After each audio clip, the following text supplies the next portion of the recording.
श्री शिवाय नमस्तुभ्यम। हर हर महादेव। भक्तों, माताएं बहनों, आप सभी लोग जानते हैं कि 25 अगस्त 2026 मंगलवार को श्रावण माह की प्रदोष व्रत पड़ रही है। और दोस्तों, यह वह तिथि है जो श्रावण माह में पड़ने वाली मंगलवार की सबसे बड़ी तिथि है, क्योंकि यह श्रावण माह में पड़ने वाली है और इसका बहुत ही बड़ा और विशेष महत्व होता है। पूज्य गुरुजी ने कहा है कि अगर कभी भी मौका लग जाए और श्रावण माह की प्रदोष व्रत मंगलवार को पड़ जाए तो आप लोगों को एक चुटकी सिंदूर का उपाय तो अवश्य ही करना चाहिए। इन दोनों का संयोग बहुत ही कम आता है। इसी के साथ में गुरुजी ने अपनी शिव पुराण कथा में बताया है कि इस दिन एक चुटकी सिंदूर का उपाय तो आपको अवश्य ही करना चाहिए, क्योंकि ऐसा दिन पूरे साल में सिर्फ एक ही बार आता है। और दोस्तों, आप सभी लोग जानते हो कि मंगलवार का अगर सबसे बड़ा उपाय है तो एक चुटकी सिंदूर वाला उपाय है।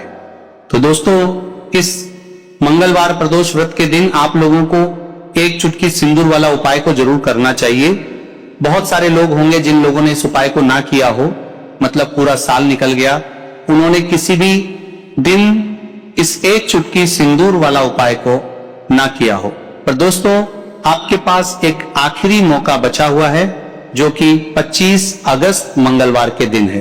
तो इस दिन आप लोगों को इस वाले उपाय को जरूर कर लेना है।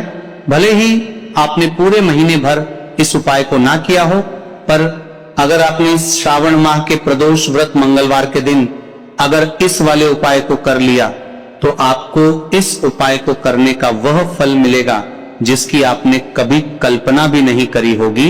इसीलिए आप लोग इस वाले उपाय को एक बार जरूर कर लेना है, ताकि आप लोगों के हाथ से ये मौका ना जा सके और आपको इस उपाय को करने का फल मिल सके।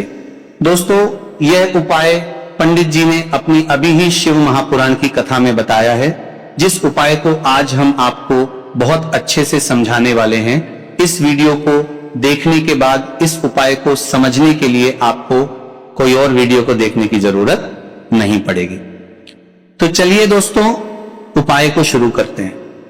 देखिए, ये इस श्रावण माह के मंगलवार प्रदोष व्रत के दिन ये इतना खास होता है, इतना महत्वपूर्ण होता है कि देखा गया है कभी कभी बड़े बड़े पूजा पाठ अनुष्ठान से जो मनोकामना पूर्ण नहीं होते, वह श्रावण माह के दिन मंगलवार प्रदोष व्रत के दिन एक छोटे से उपाय करने से ही आपकी मनोकामना पूर्ण हो जाती है। और बहुत सारे लोगों ने इस उपाय को किया भी है और उनको इस उपाय को करने का फल भी जरूर मिला है। अगर आप लोग भी इस उपाय को करना चाहते हैं तो आप इस उपाय को पहले अच्छे से समझ लेना, सुन लेना, उसके बाद करना। आपको इस उपाय का फल जरूर मिलेगा और इस उपाय को कर लेने से आपके घर में चाहे किसी भी प्रकार की दुख और समस्या क्यों ना चल रही हो, आपको उसका कारण भी नहीं पता है कि भाई ये समस्या किस कारण से चल रही है, उसका कुछ भी कारण हो सकता है। जैसे पितृदोष हो सकता है या किसी भी तरह का मंगल दोष भी हो सकता है। तो इस दिन आप लोगों को ये वाला उपाय कर लेना है। ये एक ऐसा उपाय है जिस उपाय को अगर किसी विशेष दिन पर किया जाए तो भाई उस विशेष दिन का जो फल है वो तो मिलता ही मिलता है, पर हमने उस दिन पर इस उपाय को किया है तो हमें उससे भी बड़ा फल मिलता है और फल बहुत जल्दी मिलता है, क्योंकि आप इस उपाय को बहुत ही बड़े और विशेष दिन पर कर रहे हो। तो चलिए अब उपाय के बारे में बात करते हैं, लेकिन उससे पहले आप लोगों को यह जानना आवश्यक है कि आखिर ये उपाय किस समय करना है, किसको करना है और कैसे करना है। तो चलिए हम आगे आपको वीडियो में एक एक करके बता देते हैं। उससे पहले अगर आप लोग हमारे चैनल पर पहली बार आए हैं तो हमारे चैनल को सब्सक्राइब करना ना भूलें, और अगर आपके पास कोई सवाल है तो आप हमें कमेंट बॉक्स में बता सकते हैं, और साथ ही आप अपनी राशि या अपने शुभ नाम को कमेंट बॉक्स में जरूर डाल दें, क्योंकि हम आपकी राशि से जुड़ा भाग्य भी बताते हैं और भाग्य में चल रही परेशानियों को तत्काल दूर करने के लिए आसान से आसान उपाय भी बताते हैं। इसीलिए आप अपनी राशि कमेंट बॉक्स में जरूर डाल दें और कमेंट बॉक्स में श्री शिवाय नमस्तुभयं, ओम नमः शिवाय जरूर टाइप कर देना। तो दोस्तों, इस एक चुटकी सिंदूर वाला उपाय को हमें इस मंगलवार प्रदोष व्रत के दिन कैसे करना है, किसको करना है, किस समय करना है और कहां पर करना है, ये सारे सवालों के जवाब आपको इस वीडियो में मिल जाएंगे।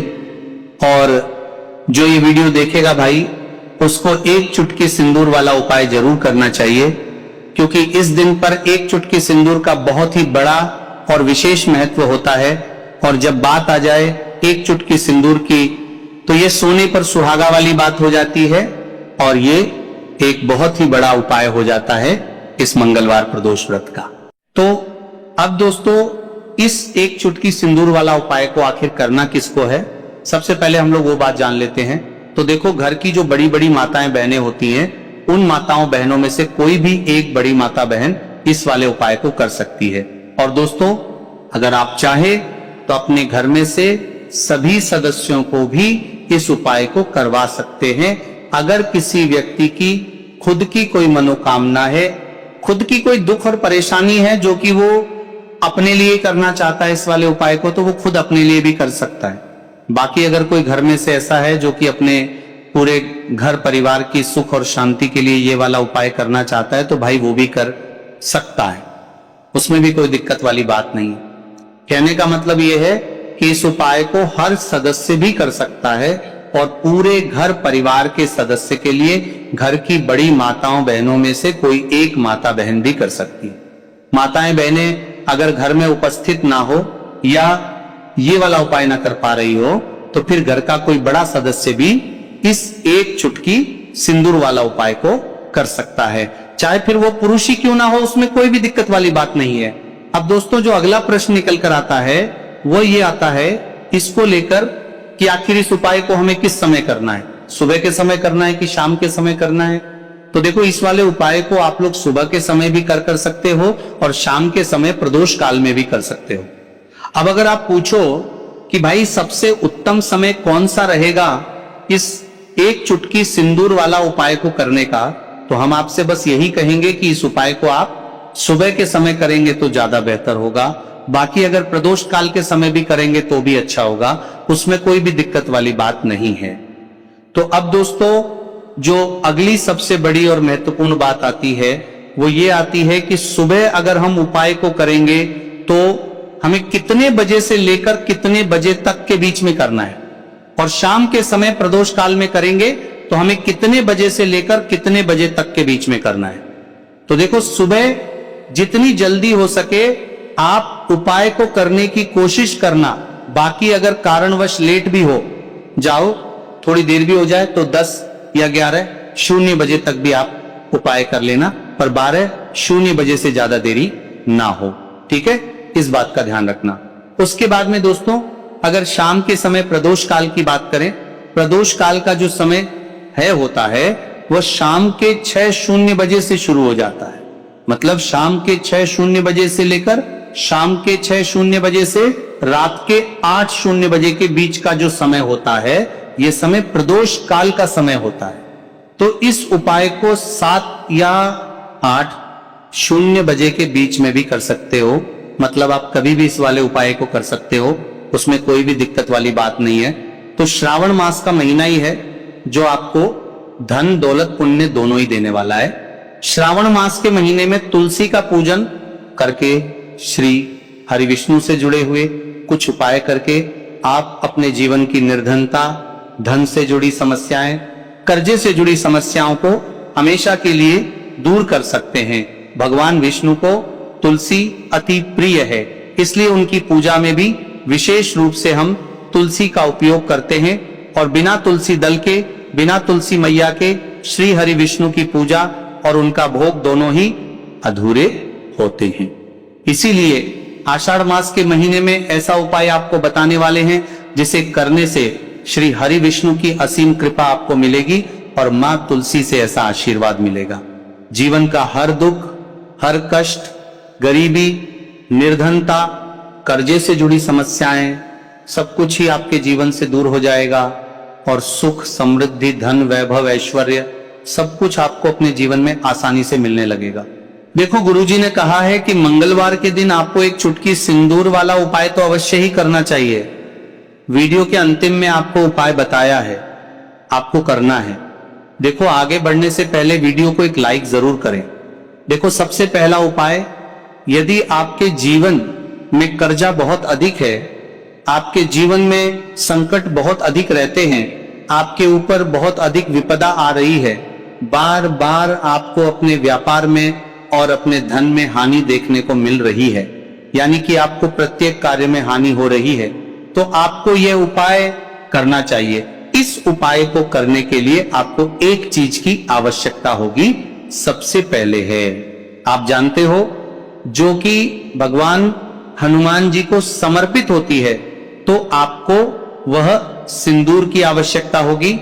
मंगलवार के दिन प्रातः स्नान करके स्वच्छ वस्त्र धारण करें, पूजा की थाली में एक चुटकी शुद्ध सिंदूर और थोड़ा सा चमेली का तेल रखें।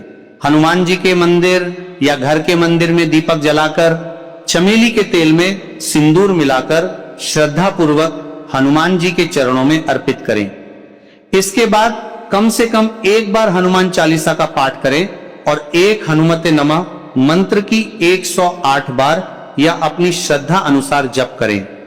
अंत में भगवान से प्रार्थना करें कि वे आपको सद्बुद्धि, साहस, अच्छे कर्म करने की शक्ति और परिवार में सुख शांति प्रदान करें। यदि संभव हो तो गुड़ और चने का प्रसाद अर्पित करके लोगों में बांट दें।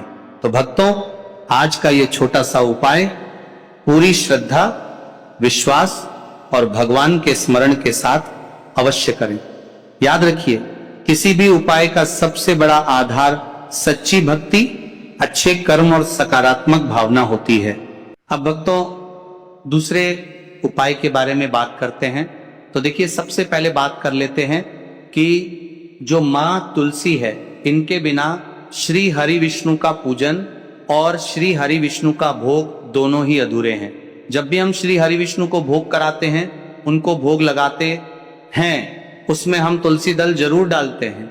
एक पत्ता डालेंगे लेकिन तुलसी दल जरूर डालते हैं, क्योंकि बिना तुलसी दल के श्री हरि विष्णु भोग अस्वीकार नहीं करते। और इस महीने में तुलसी का पूजन करने से व्यक्ति को सौभाग्य की प्राप्ति होती है, उसके घर में कभी निर्धनता नहीं आती।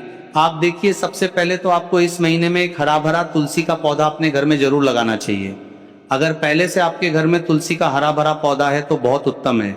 अगर नहीं है तो इसके महीने में तुलसी जी का पौधा जरूर लेकर आए, क्योंकि यह सबसे श्रेष्ठ महीना है तुलसी के पौधे को अपने घर लाकर लगाने के लिए। दूसरी चीज कि देखिए, इस महीने में या उससे पहले आपके घर में तुलसी जी का पौधा सूख गया है, और अगर तुलसी का पौधा आपके घर में सूखा हुआ है तो उससे कौन सा उपाय है जो आप करके रातों रात अपने भाग्य को चमका सकते हैं। तो देखिए, अगर आपके घर में अगर तुलसी जी का सूखा हुआ पौधा है, इसमें आपको हरे हरे भरे पौधे से उपाय नहीं करना।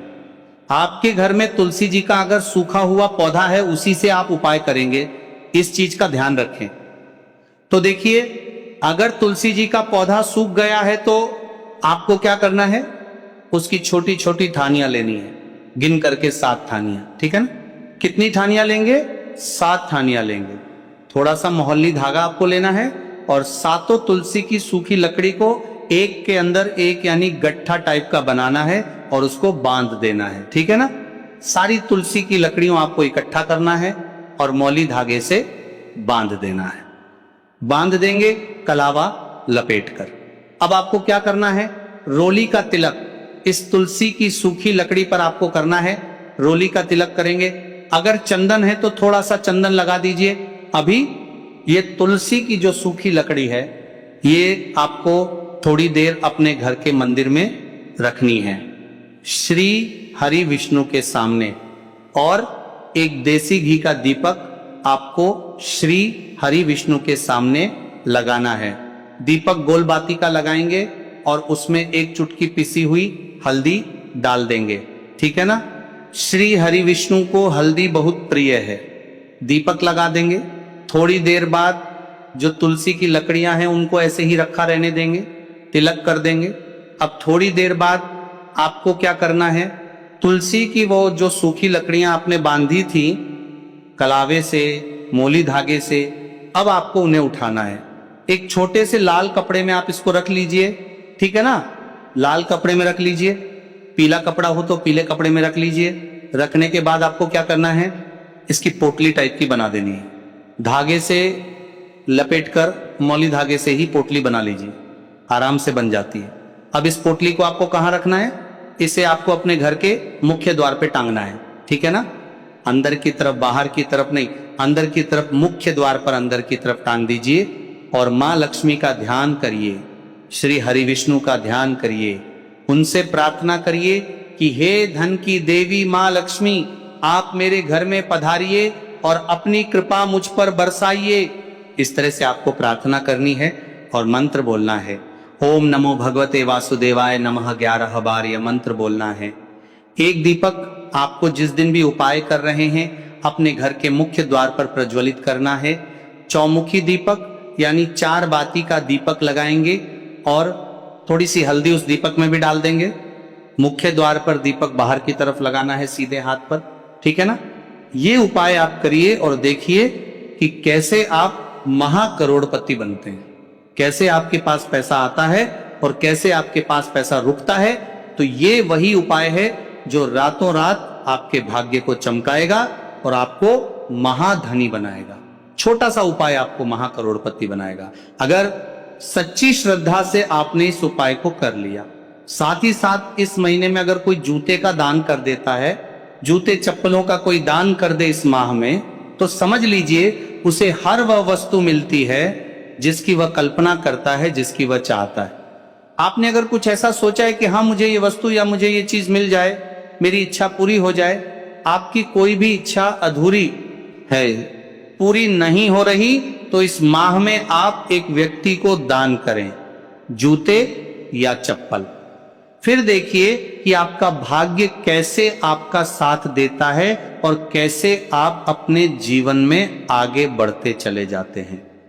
तो बहुत अच्छे से उपाय आपको बताया है। अब हम बात करते हैं दूसरे विशेष उपाय की, कि देखिए ये उपाय भी आपको तुलसी जी के पौधे के वहां पर करना है। आपके भाग्य का उदय करने के लिए आपके घर में धन संपत्ति परेशानियां हैं, कर्ज की समस्या अगर दिन पर दिन बढ़ती जा रही है, बहुत ज्यादा परेशानियां हैं, तो आपको ये उपाय करना चाहिए। देखो करना क्या है, बहुत ध्यान से समझना। आपको मात्र तांबे के पात्र के अंदर जल लेना है, उस जल के अंदर 1 चुटकी आपको हल्दी मिला देनी है, ठीक है, और साथ में लेना है एक कमल गट्टा।